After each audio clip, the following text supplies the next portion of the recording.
Hi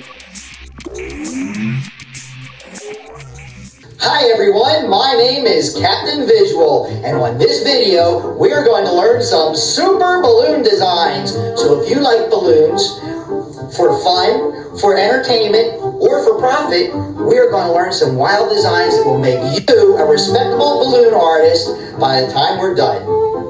Now you may be wondering, what does the name 260 mean?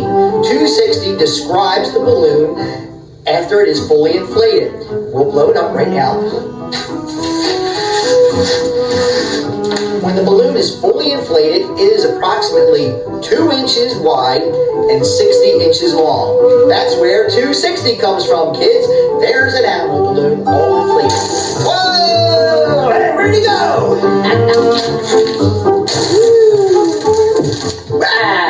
Well, a lot of you might not be able to blow a balloon up by yourself like that, but that's okay. It takes a lot of patience, skill, and clown muscles to blow up a balloon like that. Now, because you might not be able to blow up a balloon, there's plenty of little handy balloon blower-uppers out there, like this little hand pump. There are electric pumps, there's upright pumps, a pump for every kind of thing imaginable. But these are the most commonly found and, quite frankly, the easiest to use. All you do is take your balloon and you get that little opening part on the end. A lot of people call that the mouth of the balloon or the lips. We're going to take it and just put it on the end of the pump like this. And with a few strokes, we're going to blow up our animal balloon. Now, for the fun part. It was kind of neat watching that balloon fly all over the place. But once in a while, most of the time, we want to keep the air in the balloon. And to do that, we require a knot. Not on this end, but on the end with the little mouth right there. Now, after you blow up a balloon, the air is packed in there kind of tight, so sometimes it's nice to let a little bit of air out. That's called a balloon burp. There you go. How rude was that? I'll tell you. Now, doing the burp on the balloon accomplishes two things. One, it relaxes the balloon ever so slightly to facilitate the twisting that we're going to do later. Also, it gives you a little bit more room to tie the knot. Now, making knots are real simple. Everybody has made a granny knot in their day, and what we're going to do is exactly that. We're going to make a little loop with our balloon. You can see that right there, and then we're just going to tuck the knot through and pull on it lightly. And now we have a knot on the end of our balloon, and the air is not going anywhere.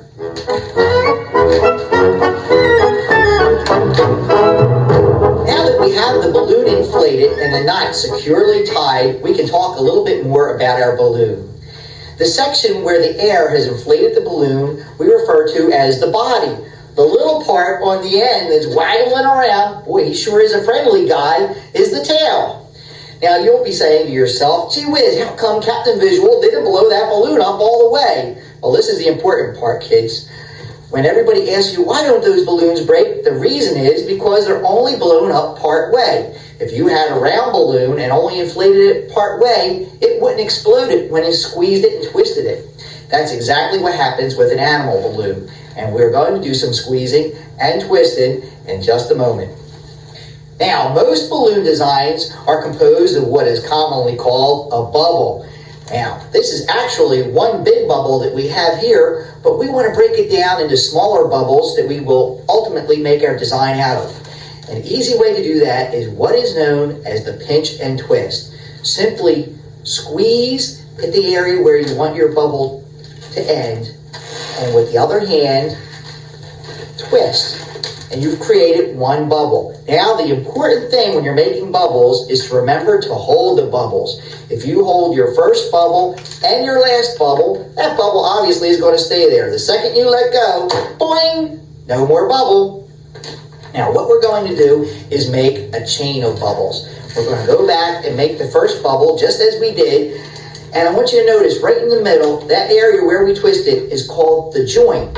But we're going to make a chain of bubbles. That is a series of bubbles that look like this. Now notice as I'm twisting, I am using my back fingers to hold the first bubble in place and my front fingers to help twist. And you can make as many bubbles as you want, twisting about 2 or 3 times each time to create your chain. And as I mentioned before, the second you let go, boom, no more chain.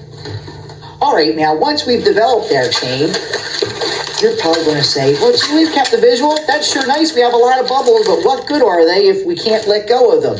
To lock a chain in place, all you need to do is at the first joint and the last joint that you created, bring them together like that and twist.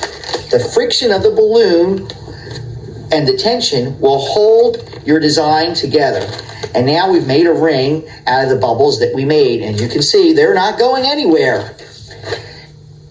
Using this idea, this technique, we're going to develop some balloon animals.